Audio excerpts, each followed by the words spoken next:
The Curious Economics of Art. Last year's discussion, for those of you who joined us, turned out into a rather lively audience participation, and we decided to try it again. So this is part 2. We're delighted once again to have Bruce Helander as our moderator today for our panel discussion. His invaluable insights into the art world, both as an author, artist, art dealer, curator, and critic, always guarantee a very rich discussion. Bruce received his master's degree from the Rhode Island School of Design, where he was also served as a dean. He is a White House Fellow of the National Endowment for the Arts, and his work is represented in over 50 major museums, including the Whitney, the Guggenheim, and the Metropolitan. He's currently showing his work at the Corzine Gallery in Los Angeles, and they exhibited at the LA Contemporary Fair, which opened this last week. He is the author of the best-selling book, Learning to See, and is editor-in-chief of the Art Economist magazine. He's also a regular contributor to the Huffington Post, where he features one of his blogs on the predictions and had the exact predictions of the current art auction market. He's a sought-after advisor for private collectors and investors, and continues to lecture on contemporary art around the country. It's our pleasure to have Bruce as our moderator, and he will introduce his panelists today. Thank you, Bruce.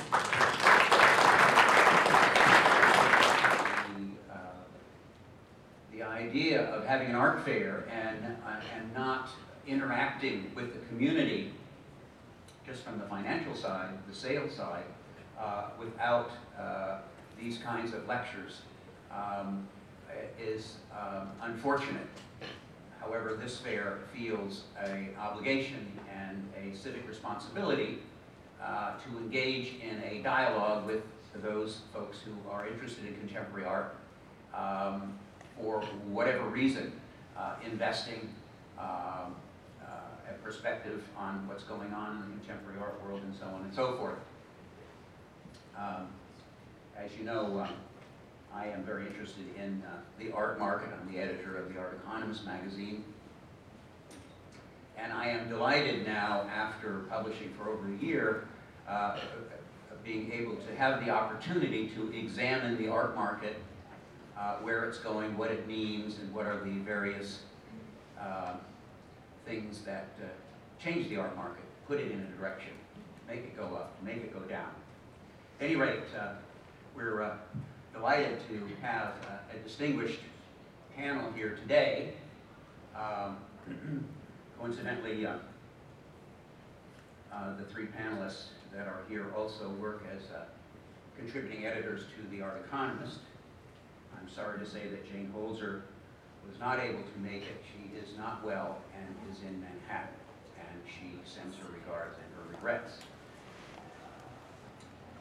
Don Thompson is an economist and professor emeritus of marketing and strategy at the Schulich School of Business at York University in Toronto, and a frequent lecturer on art economics. He is based in Toronto and London. He has taught at the Harvard Business School, the London School of Economics, the Roth School at Long Island University.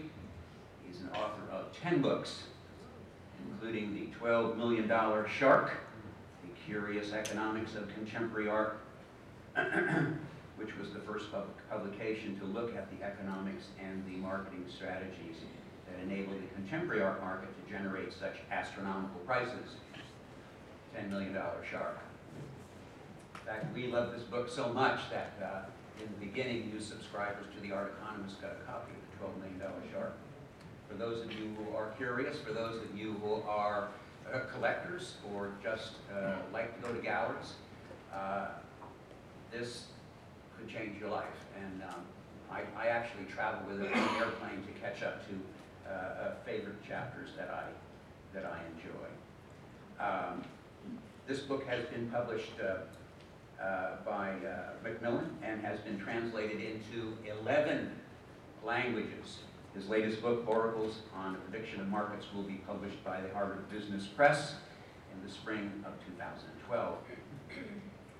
David Gallinson, at the end here, is a professor of the Department of Economics at the University of Chicago, a research associate of the National Bureau of Economic Research, and a blogger for the Huffington Post. He has been a visiting professor of the California Institute of Technology, MIT. He was currently appointed, he was recently appointed as the director of the Center for Creativity Economics at the Universidad del Cima in Buenos Aires. In 2008, he was awarded the Guggenheim Fellowship in Fine Arts Research. His research and writing focuses on the interplay of art making and the art market. He is the author of Painting Outside the Lines, Patterns of Creativity in Modern Art, Harvard University Press, Artistic Capital, and Old Masters and Young Geniuses, the two life cycles of artistic creativity, Princeton University Press. Anthony Hayden Guest, in the middle. Always in the middle. That means that he likes to be in the middle of opinions, and he is an opinionated fellow. He is a British-American writer, a regular contributor to the Art Economist. In the last issue, he wrote this wonderful rhyme, a song for Andy, which was a huge success, which we got over to the Huffington Post, and I strongly recommend that you take a look at it. For those who might be interested, I did bring a few dozen copies of the Art Economist. If you're really interested in reading it, it'll be a complimentary copy for you later on. Just come up after the lecture. At any rate, Anthony writes for the Financial Times, the Art Newspaper, the New York Observer, Vanity Fair, the Daily Beast, and the New Yorker are but a few of the notable publications that carry his byline. He's also the news editor of Saatchi Online, and earned a New York Emmy for writing and narrating a documentary entitled The Affluent Immigrants. His most recent books are True Colors, The Real Life of the Art World, The Last Party, about Studio 54, and The Culture of the Night. Art and money have always been inseparable. As Andy Warhol declared almost 4 decades ago, business art is a step that comes after art. I'll say how things have changed. During the past several decades, however, this relationship has been transformed by the appearance of a new form of capitalism, finance capitalism. In previous forms of capitalism, agriculture, industrial, and consumer, people made money by buying and selling labor and material goods. In finance capitalism, by contrast, wealth is created by circulating signs backed by nothing other than other signs. When investment becomes more speculative, the rate of circulation accelerates, and the floating signifiers, which now constitute wealth, proliferate. In a year when the S&P 500 made headlines by moving just 0.04 points in 365 days, and the Dow Jones Industrial Average gained only 5.5%, despite mountains of volatility, the art market has shown an impressive 35% gain over the last 12 months, based on evening sales of Christie's and Sotheby's. A recent report from Art Tactic began to chip away at why the art market is so robust, and it continues to grow every day, bigger and bigger.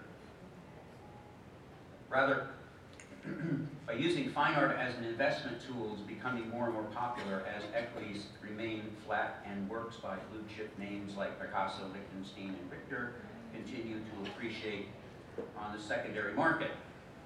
New York-based art dealers have surmised that auctions in the last a few years are higher than ever, and art remains one of the most important things that you can put your money into. It wasn't that long ago, in fact it was 2 years ago, that a friend of mine in Palm Beach decided to purchase an Andy Warhol painting in 1982 for $160,000. It was an early Andy Warhol Coca-Cola bottle, certainly an iconic image. For $160,000, they held on to it and sold it 2 years ago at Sotheby's for $35 million. A 25,000% increase in profit. So for those of you who have a little cash that you want to put aside, and you can find a nice Warhol, you're basically guaranteed, as long as it's in good condition.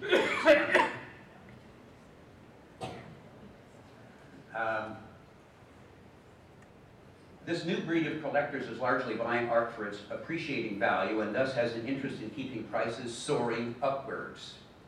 There are several collectors in the world, one of them that owns almost 600, 700 Warhols, that spends all of their energy making sure that this market continues to be as strong and that Warhols hold their market. Even without them, Warhol probably would hold the market. At the same time, banks are increasingly the art finance related services that they offer, supporting the notion that, oh thank you. My wife knows when I need water. Okay.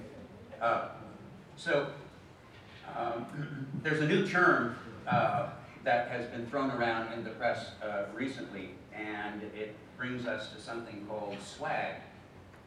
And swag, S-W-A-G, has to do with silver, wine, art, and gold. That's swag. Those are the four areas where had you invested in any one of those things, and imagine in what you're investing in wine as well, we're bringing in annual returns of 25%, 35% or more.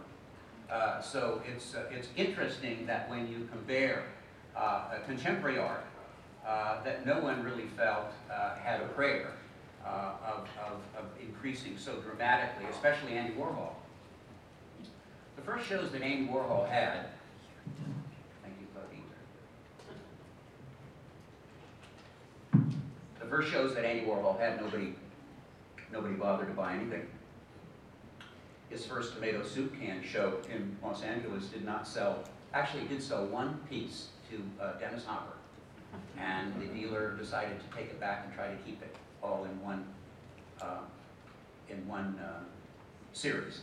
How many were there? Were there 24 or something? They were all the Campbell. Andy decided to do every Campbell's, every kind of variety of soup. I think you sold 4.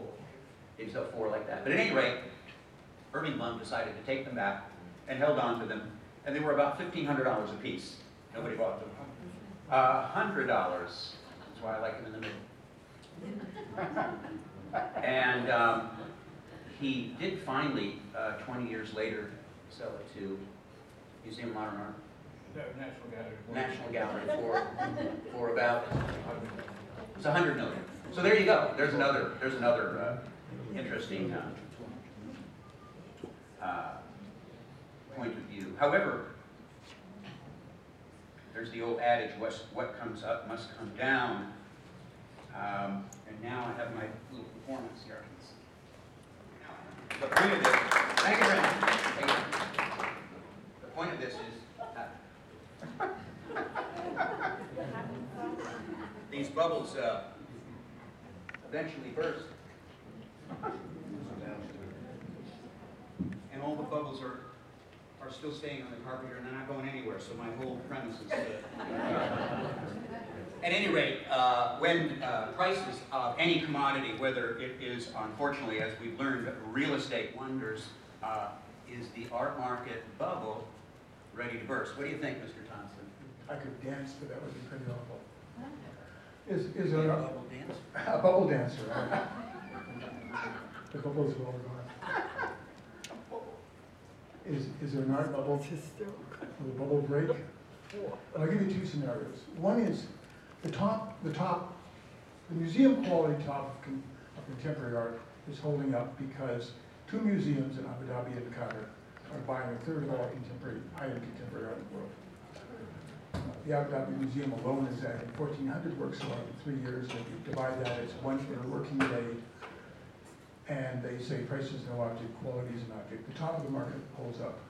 And there are another dozen museums in the world buying, but not at that level. The bottom 2/3 of the contemporary art market, at the level of good dealers and auctions, is still about 85% of where it was in 2007. So if you think that was a bubble, this is a lesser bubble. And it's not their back, but it's holding. Now that's scenario one. If the economy continues to be decent and its gradual ascent, probably will at least hold at the existing price levels. Scenario two is, you'll know the answer soon. Greek debt defaults early in March. Greek threatens to leave the Eurozone. Portugal follows quickly. Portugal's going to settle on whatever grounds Greece does. And there will be an economic shock, which will probably be 2 quarters of recession in the United States. If consumer confidence drops, the art market will continue for 4 to 6 months because people will take money out of the market, put in art, and then it will do what it did in 2008. That's at least a reasonable projection. So pick scenario one or scenario two and place your bets. The art economy very much reflects the world economy, in that you have the kind of billionaires economy which survives everything. And you have the rest, which is slow and halting. I speak with Syria. All my information is anecdotal. I don't believe in charts and things. Because charts, like our FBI friend before, those police charts are meaningless. They include vacuum cleaners and mirrors, and you know, I'm sorry, I digress. Most art charts are really worthless. In fact, most good information is anecdotal and reportorial, and I speak to a lot of people. But a lot of very serious art dealers have reported things are real slow over the last few years. Others have startling successes. One has just built a huge new space in Williamsburg, meaning that that's going to happen. That never happened. Sorry, not Williamsburg, Bushwick, Brooklyn. A small group of uber artists go from strength to strength. They survived I think, economists. The last collapse, which was 1990, was very interesting because the world economy collapsed in 1987 and was clambering back. Then the Japanese real estate popped. The Swedish real estate, Sweden was enormous then, that also popped. And suddenly, after the rest of the economy was clambering back, the art economy collapsed on its own. And I remember vividly, there was a period where people literally went around in shock. It lasted about 2 years. There really was a feeling, there really was a bubble feeling. They thought, this is nothing, this is just paint on canvas, this is sticks and stones and bricks and things. It's just worth what you say it's worth. And there's a real massive lack of faith in art, including amongst artists, like other artists in the Soviet Union in those years, in the kind of Stalin years. People lost confidence in what they were doing. Well, it all came back big time. That lesson was not lost when the economy collapsed this time, because people realized art comes back. And I've been amazed by the number of artists I consider not great boom artists, who I expected to see really bottom out.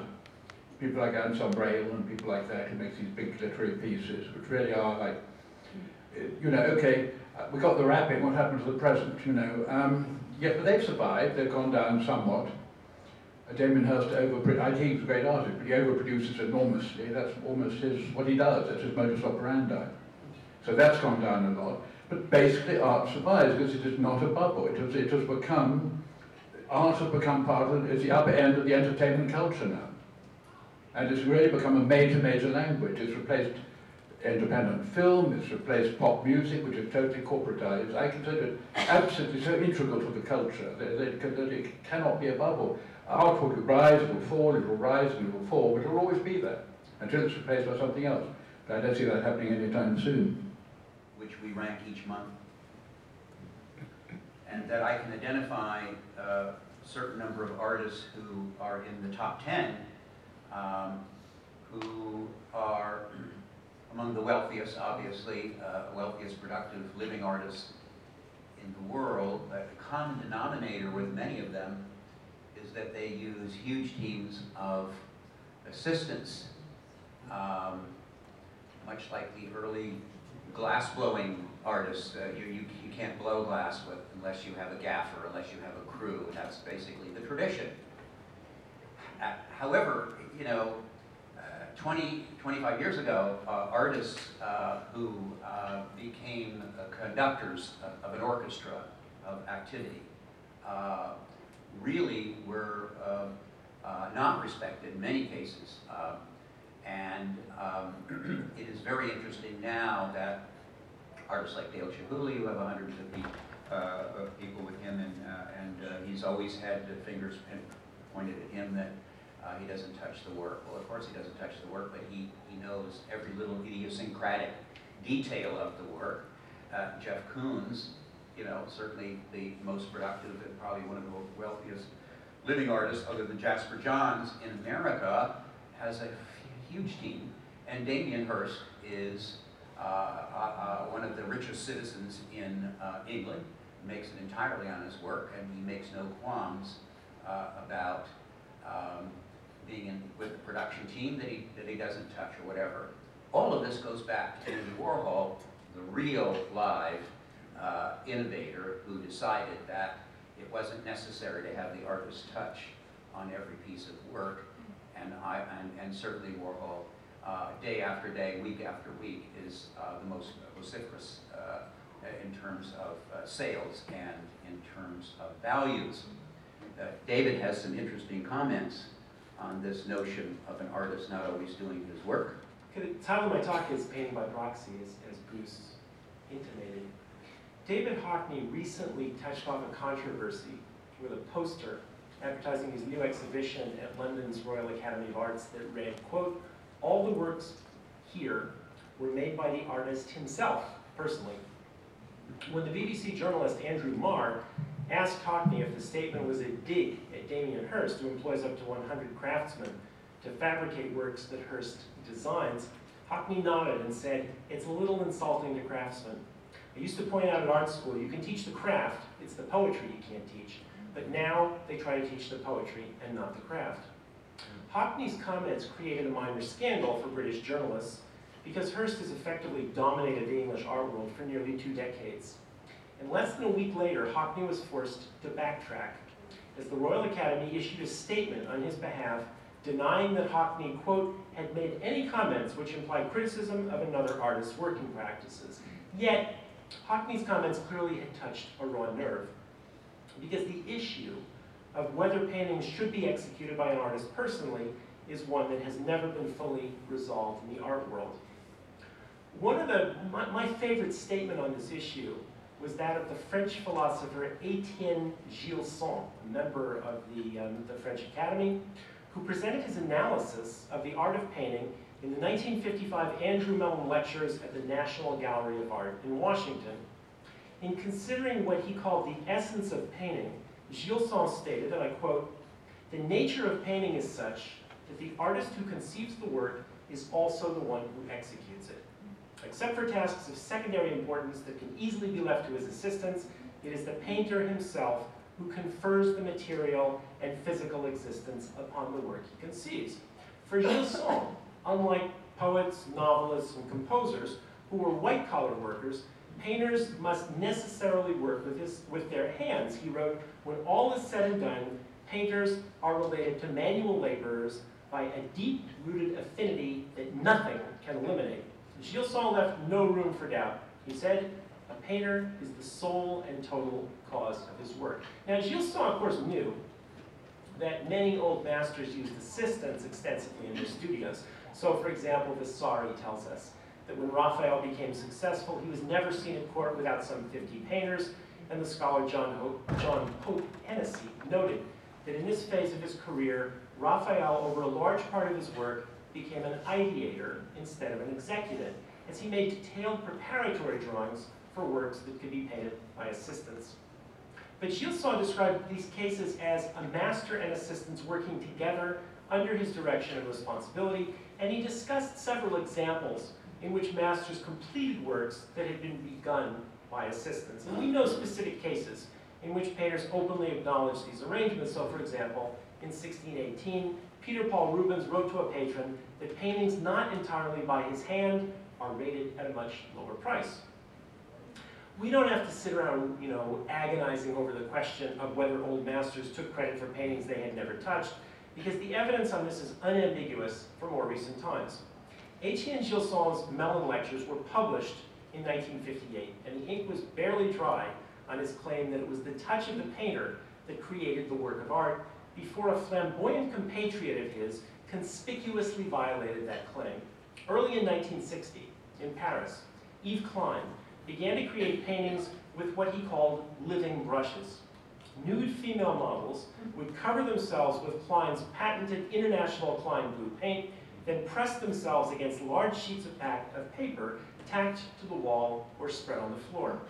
To emphasize his separation from the physical act of painting, while the models were making the paintings, Klein would often wear a tuxedo and white gloves. As he explained, and I quote, "In this way I stayed clean. I no longer dirtied myself with color, not even the tips of my fingers. The work finished itself there in front of me, under my direction, in absolute collaboration with the model, and I could salute its birth into the tangible world in a dignified manner, dressed in a tuxedo."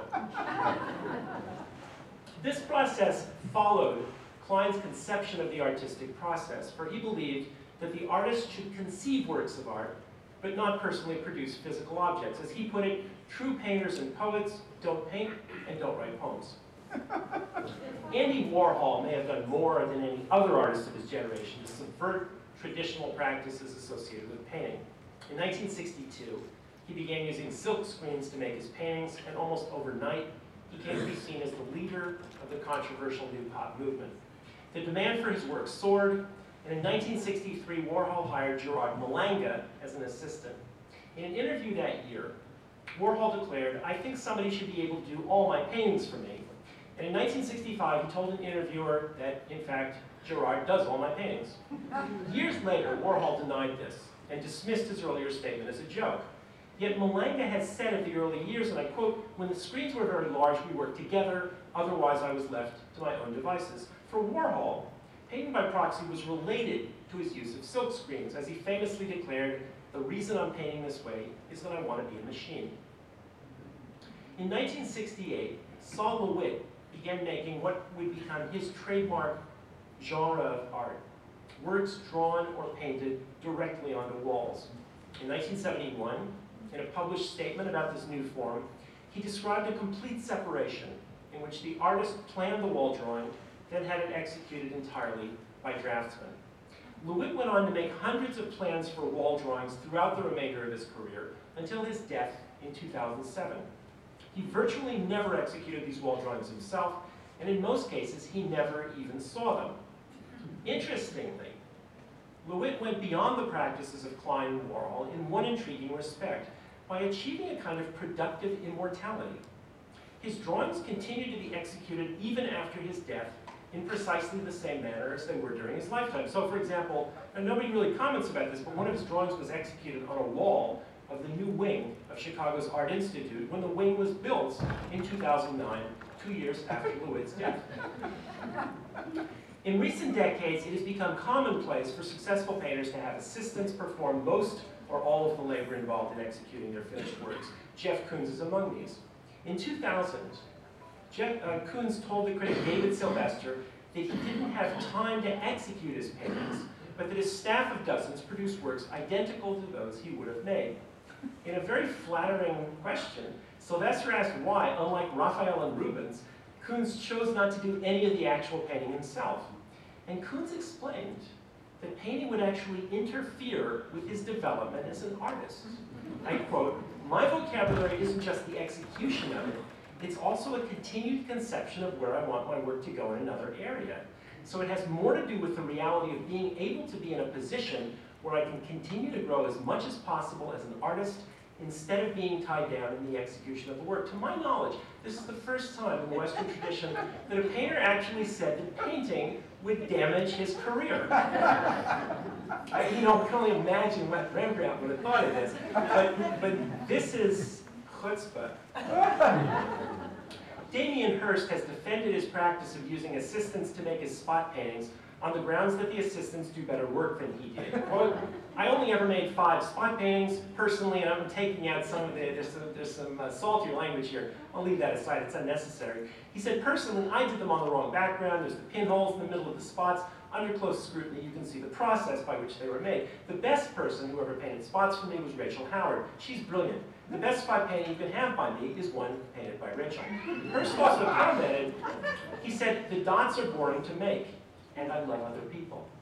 Right? So this is very much like Koons. Koons said, this is an employment device, right? I can create, if I spend my time thinking, I can create employment for others, and I love others, and Hirst is making the same argument.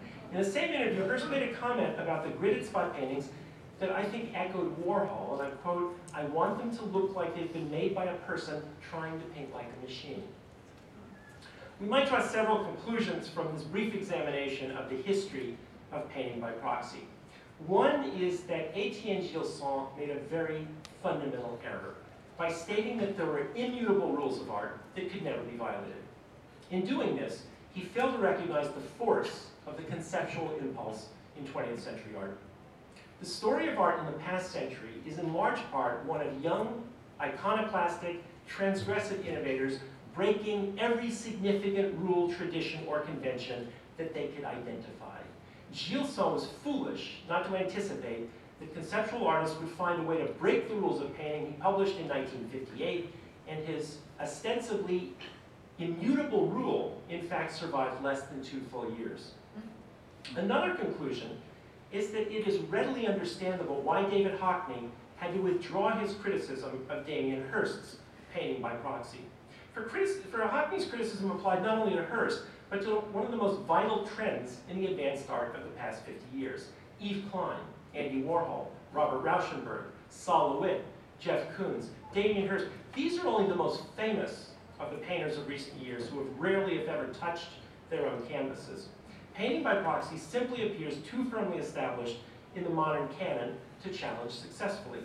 As Warhol succinctly explained in 1966, in my artwork, hand painting would take too long, and anyway, that's not the age we're living in. Mechanical means are today.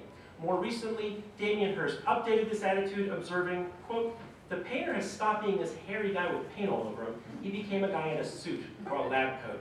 Making the touch of the artist irrelevant to the authenticity of a painting is one of the many elements of the conceptual revolutions of the past century which no longer appear reversible.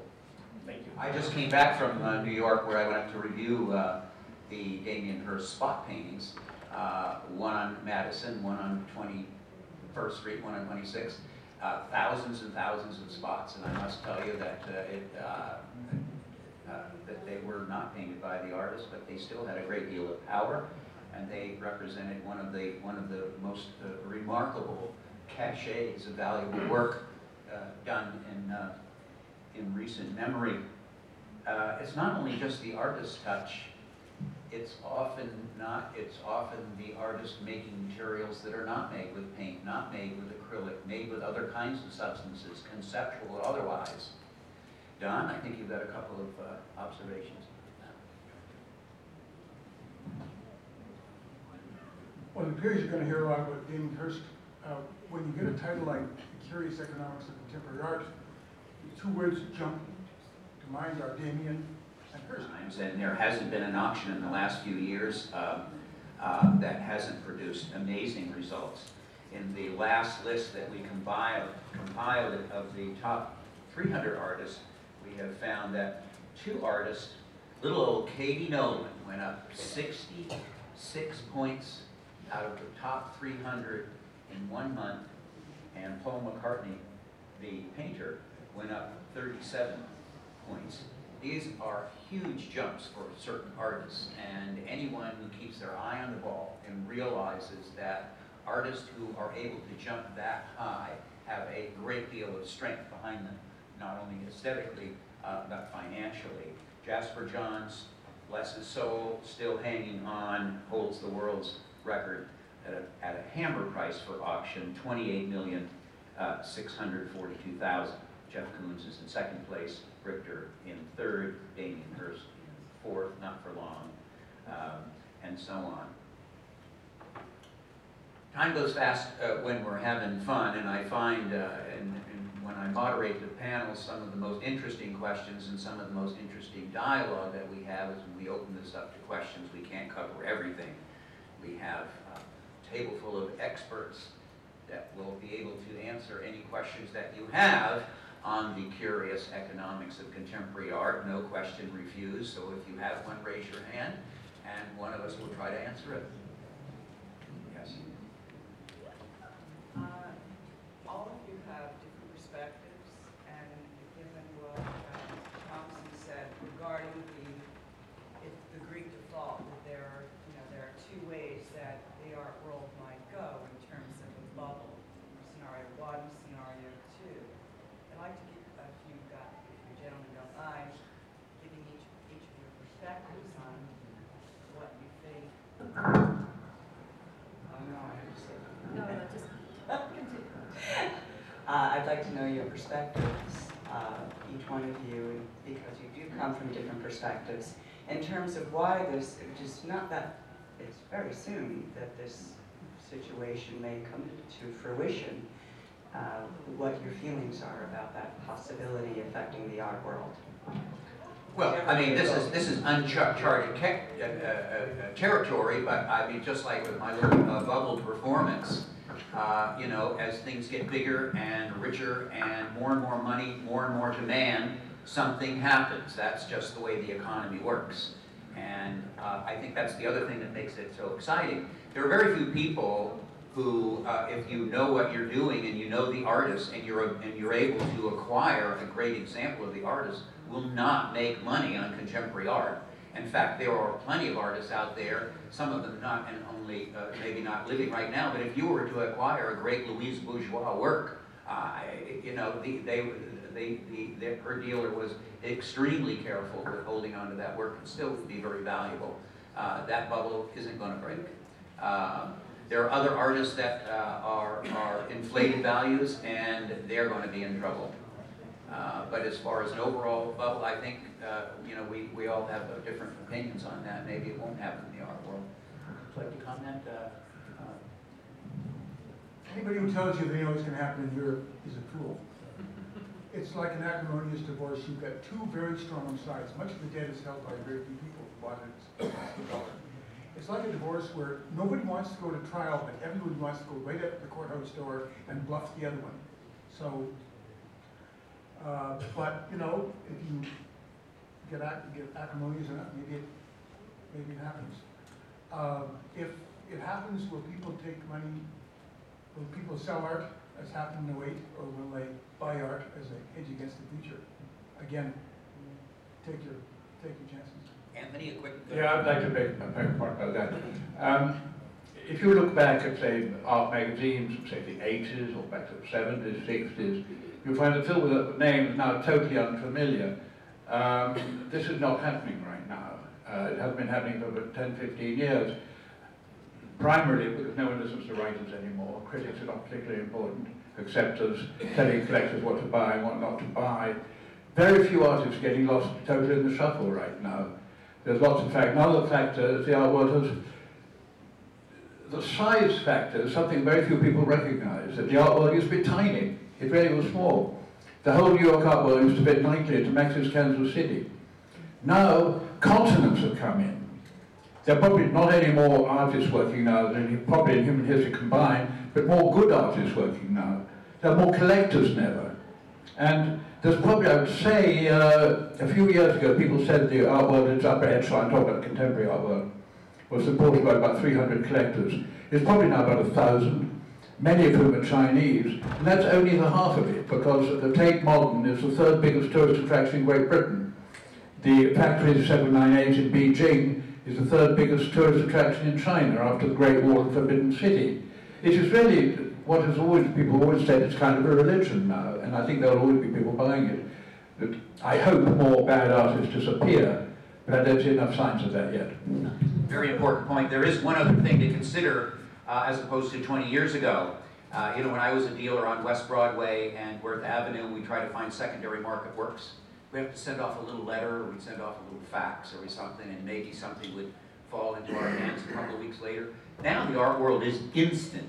instantaneous, where if you have a picture and you want to circulate it, you can have people look at it in China at the same time it's being looked at in India, wherever. So the internet has been an incredible proponent of pushing this great market forward, because it's instant information. And the only thing that was so difficult to do years ago is you'd have to get a nice transparency, and then you kind of get it together, you get it back, and then you send it off to the dealer, and he'd look, then he'd get it on a pony, and then the pony would drive up, whatever. Now it's instantaneously, everybody knows about it, and the more information you have, the merrier the market gets. Yeah. Gilbert Kenny. Yeah, I'd like to follow up on Mr. Gascon. I'm interested in the Chinese market, and actually I saw in my collection the favorite painting I have is one by the same artist in a gallery, which I bought about 6 years ago.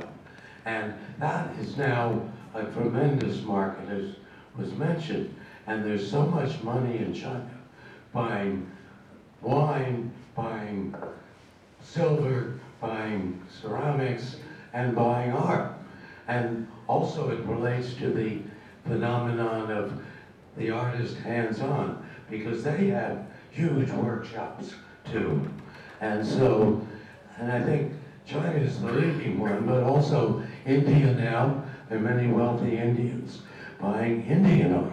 So there's a whole other group of collectors pushing the market, to say nothing of Qatar.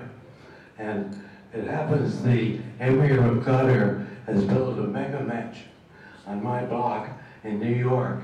He spent about $1 billion already, and it's not finished. But try competing with those people. And I'm curious also how the fact the Muslim, the prejudice against figurative art means that they're buying abstract art primarily. And this is an interesting development too. Well, one quick comment before, I know Don and Anthony could answer parts of that, but one comment that the Chinese have essentially taken over. They have taken over, and their market is much stronger than the American market, much stronger than the European market. But one of the interesting things, if you look at the market very carefully, what's happening in China, billions and billions of dollars that's spent.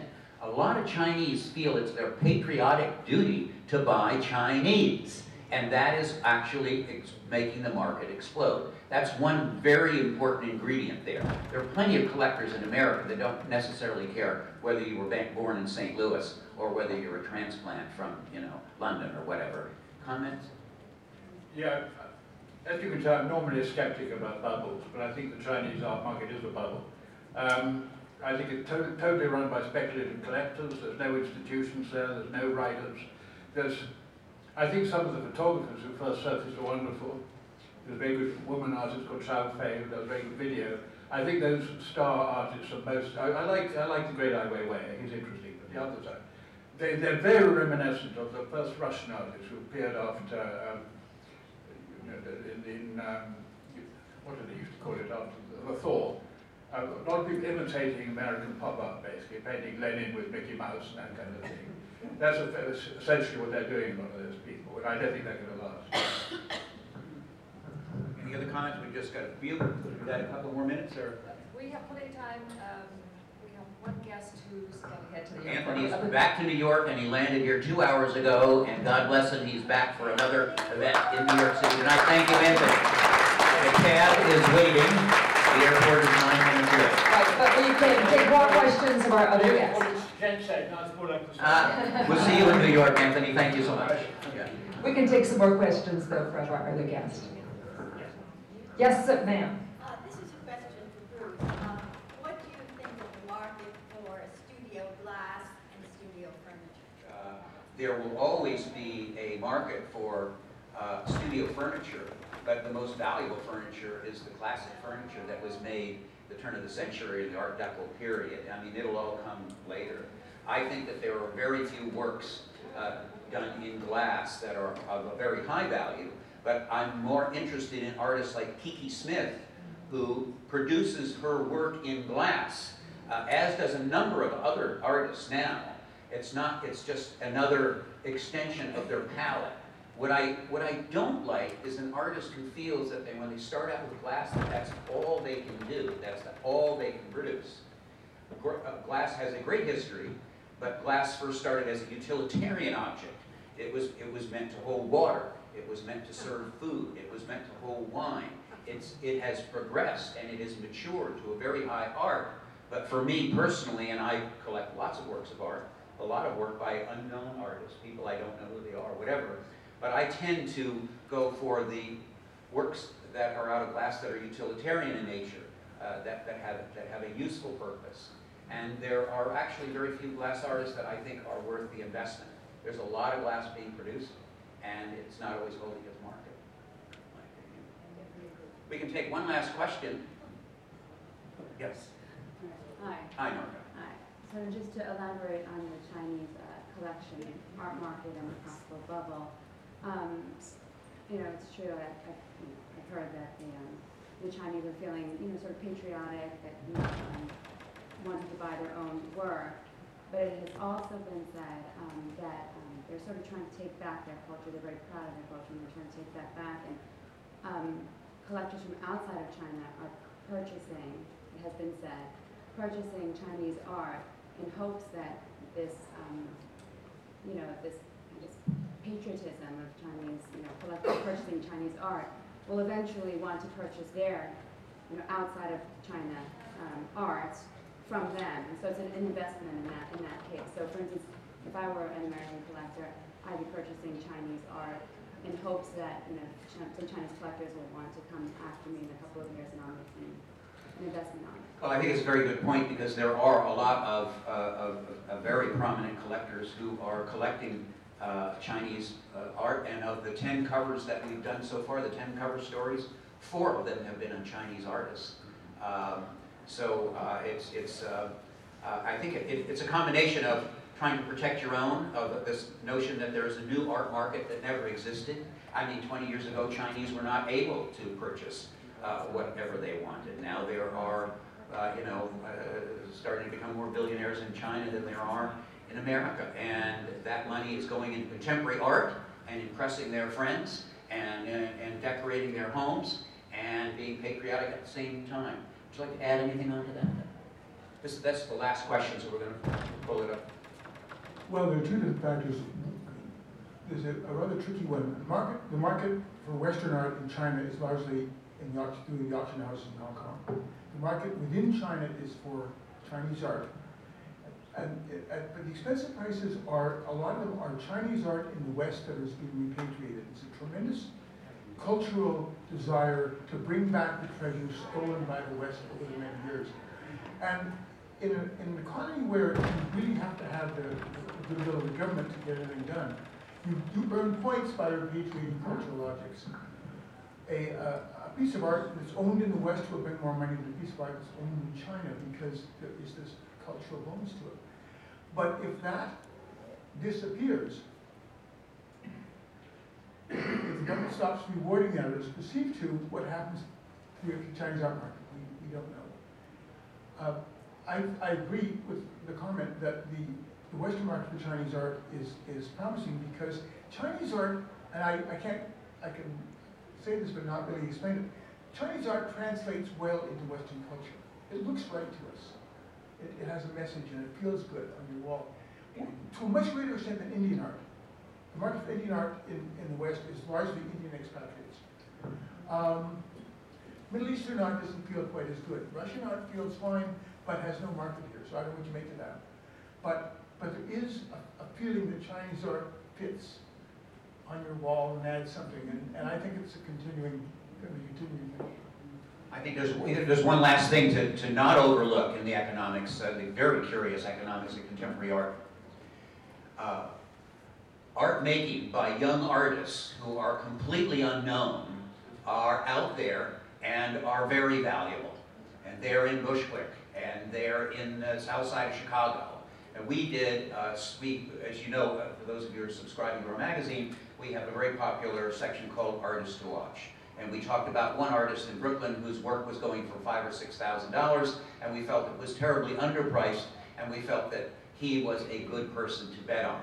And the next week his prices doubled, and the next month they tripled, and then his work that was going for $6,000 was going for 40, then 60, then sold at auction for 80,000. Now he's with L&M Arts, the same paintings, for $200,000. So the other thing you should keep in mind is, yes, there's a great vitality in the art world, and the world is a very big place. And if you go on any ArtNet site or anything at all, you're able to have the full complement of all the work that's being produced. But don't ever overlook acquiring work by a young, emerging artist that you're using an intuitive decision on.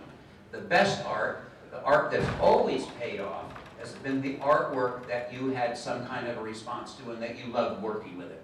Another thing is that Peter Brandt, the great collector and owner of art in America, once told me, he says, you know, the thing that I always go after, I go after the guys who got the lousiest reviews, scandalously bad reviews. People remember what magazines used to say about Warhol and Lichtenstein. They said the end is here, not near. It's over with. And because of those scandalous reviews, and I think that's the truth with any new poetry, any new theater, any new kind of cultural activity, even the invention of photography coming into the same level as contemporary art, is it is what it is. That's the whole interesting, and that's why we're here, because contemporary art is an incredibly interesting arena to be in. And if you realize that there is art making happening all the time, there's more and more graduates, students are coming out of art schools and going directly in New York, and with sheer talent and obviously ambition and stick-to-itiveness are doing very well. So keep your eyes open for that. We'll take one last question, folks. Can I just add Yep. a quick- Yeah. Can you comment on what we hear all the time, which is, how do I develop my eye for quality? Well, that's very easy, because if you start looking at looking at French, and you can finally get to menu French, and you finally figure out a way not to order something that you don't want. It's because the more you look, the more you understand. We all have two eyes. We are all born with the same vision. Why is it that some people who have a great vocabulary, and my best example is Marty Margulies in Miami. The man is a developer. The man is essentially, you know, he built buildings. So, but he is the most passionate, the most incredible, informed voice you've ever seen. You know why? He's looking all the time. That's why if you're at a great fair like this one, instead of going and spending 4 days in New York going to all these places, right here in your own hometown, you can go around and look and examine and come up with decisions that you feel are intelligent, and that you realize the more you look, it's like, I was very lucky in my life to become an art dealer and speak extemporaneously every single hour of every single day on works of art and what they meant. You can do the same thing by going to the North Museum, attending fairs like this, and going to good galleries, and developing your own opinion, because every time you look, you're polishing your vision, you're sharpening your opinion, and everybody should have an opinion. I can never understand when somebody comes in our house and they look around and our house is filled with objects and filled with paintings, and not see anything. It's extraordinary. It's possible. So what did you like? It's oh, I didn't see anything. 700 works of art here, you know. So I think even going to, I spent 3 days with the de Kooning show at the Museum of Modern Art. One of those days I had the pleasure of bringing Dale Chihuly and Leslie, his wife, around for a great tour, and we kept examining these pictures. I realized as much as and de Kooning is my favorite artist in America. America had two great things in culture that are solely our own we can hold on to, and that is American jazz and abstract expressionism. And de Kooning was the greatest. I don't think he I don't think I've ever really seen a bomb from de Kooning. But I realized even after 3 days and spending my entire life studying de Kooning, that there are other things that I didn't see. And there's a richness in de Kooning that's absolutely superb poetry from a visual point of view.